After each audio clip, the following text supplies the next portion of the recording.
जय हिंद दोस्तों, कैसे हैं आप लोग। और यह बताइए इंट्रेंस एग्जाम की तैयारी आपका कैसे चल रहा है। पॉलिटेक्निक इंट्रेंस एग्जाम की आईआरटी वाले और बिहार पॉलिटेक्निक वाले स्टूडेंटों के लिए यह वीडियो बहुत खास होने वाला है। तो आज के इस लेक्चर में हम लोग सीखेंगे घनमूल कैसे करते हैं, 1 से लेकर 100 तक का घनमूल कैसे निकालते हैं, 1 से लेकर 100 तक का वर्गमूल कैसे निकालते हैं। यह हमने बता दिया है, नहीं देखे हैं तो प्लेलिस्ट में वीडियो पड़ा है, एक बार जाकर देख लीजिए, जिंदगी भर नहीं भूलेगा। आज के इस लेक्चर में हम लोग सीखेंगे घनमूल कैसे निकालते हैं। बाबू हम लोग वर्गमूल सीख लिए हैं कि वर्गमूल को हम लोग गुणनखंड विधि और भाग विधि से निकालते हैं। सेम उसी प्रकार से घनमूल को गुणनखंड विधि और भाग विधि से ही लगाएंगे। ठीक है, गुणनखंड विधि और भाग विधि से इसको भी लगाएंगे, लेकिन हम यहाँ पर वीडियो के लास्ट में बताएंगे गुणनखंड विधि और भाग विधि का प्रयोग। ठीक है, अभी हम लोग सीखेंगे ट्रिक के माध्यम से कैसे कोई बड़ा बड़ा अंक दे देता है उसका घनमूल कैसे निकालेंगे। ऐसे ही क्वेश्चन आते हैं, आपके एक क्वेश्चन देखने को मिल जाएगा घनमूल से, ऐसे ही क्वेश्चन देंगे और कहेगा इसका मान बताइए। तो बाबू बहुत सरल आसान तरीका है। तो देखिएगा, यहाँ पर पीछे से 3 का जोड़ा लगा लो, पीछे से 3 का जोड़ा लगा लो, पीछे से 3 का जोड़ा लगाना, पीछे से 3 का जोड़ा लगाना। ठीक है, बस इतना ही काम करना है। पीछे से 3 का जोड़ा, पीछे से 3 का जोड़ा, पीछे से 3 का जोड़ा, प्रत्येक को समझा देंगे, चुटकियों में अब लगाओगे। आपका इकाई का अंक कितना है, 7 है। तो इसमें देखिएगा 7 कहाँ पर है, इसमें देखिएगा 7 कहाँ पर है, तो 7 हमारा यहाँ पर है, यानी कि 27 वाला में। तो इसका घन किए होंगे, ठीक है, 3 का घन किए हैं तब 27 आया है। तो इसका मतलब होता है अंडर रूट में 3 गुणे 3 गुणे 3 रहा होगा, ठीक है, तभी आपका 27 आया होगा, सॉरी तभी आपका 3 आया होगा। यह तो अंडर रूट में 27 रहा होगा ना, थोड़ा सा ध्यान से समझिएगा, अंडर रूट में 27 है तब आपका 3 आया है। तो सेम प्रतिक्रिया क्या है, आपका 7 है, यहाँ क्या है बाबू, 7 है। तो यहाँ पर क्या है आपका इकाई का अंक, किसमें इकाई का अंक 7 है, तो इस वाले में। तो इसमें है आपका इकाई का अंक 7, तो इस वाले अंक को लेंगे यहाँ पर 3, 27 है तो 3 लेंगे। अब क्या है आपका 571, 571 देखिए 571 कहाँ पर है, तो 571 512 और 729 के बीच में है। 512 और 729 के बीच में आएगा, तो बड़ा वाला नहीं छोड़कर ऊपर वाला आपका आंसर हो जाएगा। यह वाला नहीं लेंगे, हमेशा छोटा वाला। 512 और 729 के बीच में होगा तो इसके ऊपर वाला यानी कि 8 वाला हो जाएगा। यह हमारा 83 का घन है। सेम जैसे इसको लगाए हैं सेम उसी प्रकार से इसको भी लगाएंगे। 728 है, तो किसमें आपका इकाई का अंक 8 आ रहा है, तो बाबू इसमें आ रहा है, तो यानी कि 2 का है, यानी कि 2 का है। 8 कहाँ पर आ रहा है, यहाँ पर आ रहा है, तो यह आपका 2 का हो जाएगा। और क्या बचा आपका 1, तो 1 किस में आ रहा है, आपका 1 में आ रहा है, तो यह 12 हो जाएगा। ठीक है, आगे चलते हैं। यह आपका क्या है, आपका 5 है, इकाई के अंक पर 5 कहाँ आ रहा है, तो इसमें आ रहा है, तो 5 आपका हो जाएगा, इकाई का अंक 5, तो 5 ले लिए। और कितना है आपका 91 है, 91 किसके बीच आ रहा है, 64 और 125 के बीच। तो हमेशा 5, यह 5 है, 4 है, तो हमेशा छोटा वाला लेंगे। इन दोनों के बीच में आपका आ रहा है 91, इन दोनों के बीच में आ रहा है 64 और 125 के बीच में आ रहा है, तो यहाँ पर हम लिख देंगे 4। हमेशा इसके ऊपर वाला हमेशा छोटा वाला ही लेंगे। दिया क्या है 992, यानी कि इकाई का अंक कितना है, 2 है। इकाई का अंक 2 कहाँ पर है आपका, इसमें है। इकाई का अंक 2 कहाँ पर है, इसमें है, तो यह हमारा हो जाएगा 8, यह मेरा हो जाएगा 8। इकाई का अंक 2 इसमें है, तो यह मेरा 8 हो जाएगा। बचा कितना 129, सॉरी कितना बचा 21 बचा। 21 किसके बीच में आ रहा है, आपका 8 और 27 के बीच में आ रहा है, 8 और 27 के बीच में आ रहा है। बाबू समझ में आ रहा है कि नहीं आ रहा है, 8 और 27 के बीच में आपका कितना आ रहा है, 21 आ रहा है, तो हमेशा छोटा वाला वैल्यू होगा आपका 2 का। ठीक है, मोबाइल में कैलकुलेशन करके देख सकते हो। और यह क्या है आपका लास्ट अंक, यहाँ कितना आ रहा है, 4 आ रहा है, लास्ट अंक कितना आ रहा है, 4 आ रहा है। ठीक है ना, तो यहाँ पर हम लोग लिखेंगे 4, ठीक है। लास्ट अंक आ रहा है 4, तो 4 लिख दिए। लास्ट अंक आ रहा है 4, तो यह 4 का वर्ग घन किए होंगे तो 64 आया है, तो यहाँ पर लिख दिए 4।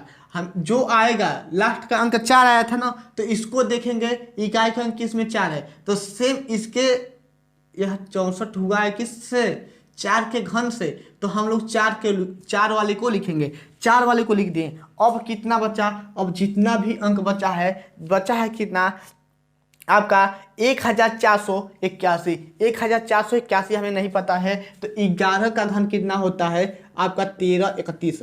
1331 12 का घन कितना होता है आप लोग एक बार जरूर बताइए। 12 का घन कितना होता है आपका, होता है 17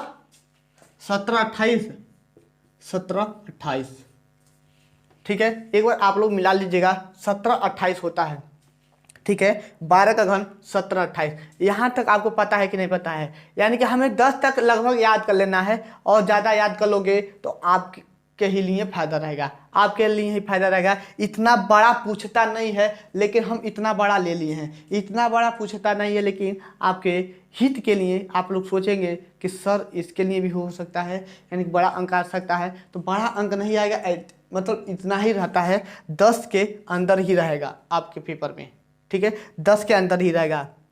तो कितना है 1481 है, तो 1481 किसके बीच में आएगा, इन दोनों के बीच में आएगा, तो हमेशा छोटा वाला वैल्यू यह हो जाएगा 11, ठीक है। हमेशा छोटा वाला वैल्यू देखिएगा, 1331 है, हमारा कितना रहना चाहिए 1481 है, तो इन दोनों के बीच में आएगा, तो इन दोनों के बीच में आएगा, तो यह हमारा हो जाएगा 11, ठीक है। सेम प्रतिक्रिया 2 कहाँ पर आ रहा है, 2 हमारा आ रहा है इसमें, तो हो जाएगा 8, बचा कितना 314, कितना बचा 314, तो 314 किस में रहेगा आपका 216 और 343 के बीच होगा, 216 और 343 के बीच, तो 6 हो जाएगा, ठीक है।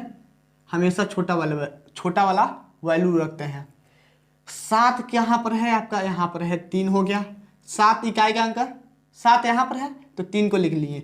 अब हमारा यह किसके बीच आएगा, किसके बीच आएगा आपका 64 और 125 के बीच आएगा, 64 और 125 के बीच आएगा, तो हम लोग 4 को ले लेंगे। 64 और 125 के बीच आएगा, तो हमेशा छोटा वाला वैल्यू।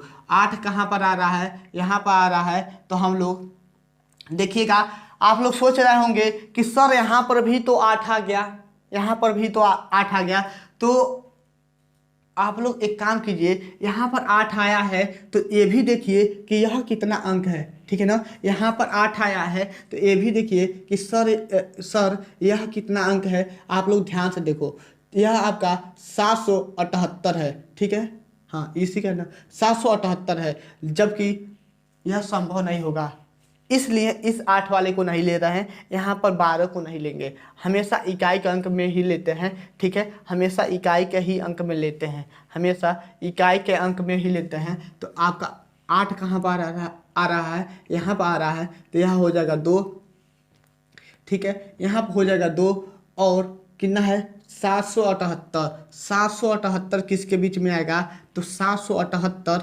आपका इसमें आएगा, हाँ 729 और 1000 के बीच आएगा, 729 और 1000 के बीच आएगा, तो इसका छोटा वाला वैल्यू 9 को यहाँ पर लिख देंगे। यही मेरा आंसर हो गया, ठीक है। तो बस आज के लिए इतना ही रहने देते हैं, और आई होप कि आप लोगों ने पूरे अच्छे तरह से इसको समझ लिया होगा। यदि नहीं समझ में आया है तो एक बार और कमेंट कीजिएगा, इस पर एक और लेक्चर बना देंगे, आपको अच्छे से समझ में आ जाएगा। गुणनखंड विधि और भाग विधि से आप लोग लगा सकते हैं। भाग विधि में भी 3-3 का जोड़ा लगाते हैं, और गुणनखंड विधि में भी हम जब गुणनखंड करते हैं तो उसमें से देखते हैं कौन सा, मान लेते हैं 2 है 2 है 2 है, तो 3-3 का जोड़ा लगाते हैं, तो इसमें से 2 को लिखते हैं।